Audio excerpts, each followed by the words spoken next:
Delphine Ernotte, présidente de France Télévisions, à Lille, le 3 mai 2018.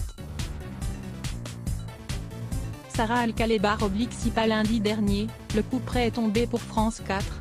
Françoise Nyssen, la ministre de la Culture a annoncé sa disparition prochaine du petit écran, dans le cadre de la réforme de l'audiovisuel public. Concernant France O, que la rumeur annonçait également sur la sellette, rien n'a été officialisé. Mais elle n'est pas pour autant sauvée.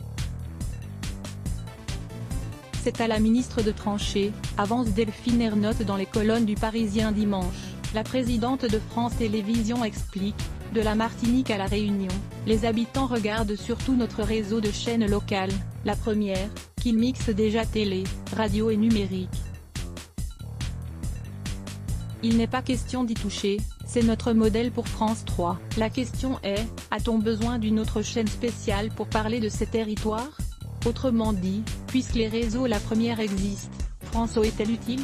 La réponse ne devrait pas tarder à poindre car les prochains mois seront cruciaux pour les bouleversements et réaménagements stratégiques de la télévision et de la radio publique. Des tests à Paris et Marseille pour France 3 si le sort de France 4 est scellé. Delphine Ernotte ne précise aucune date pour l'arrêt de sa diffusion.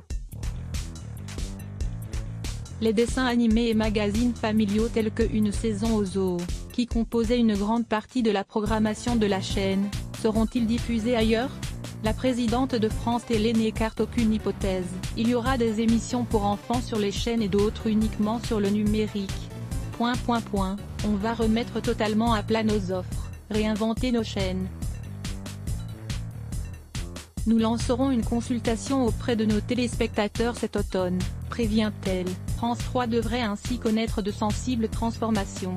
Nous garderons des émissions nationales.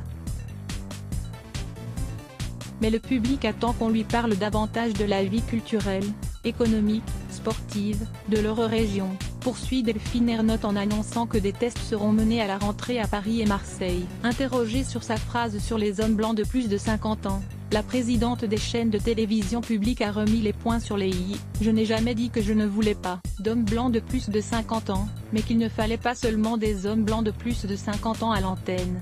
À la rentrée, on sera content de retrouver Michel Drucker, Patrick Sébastien.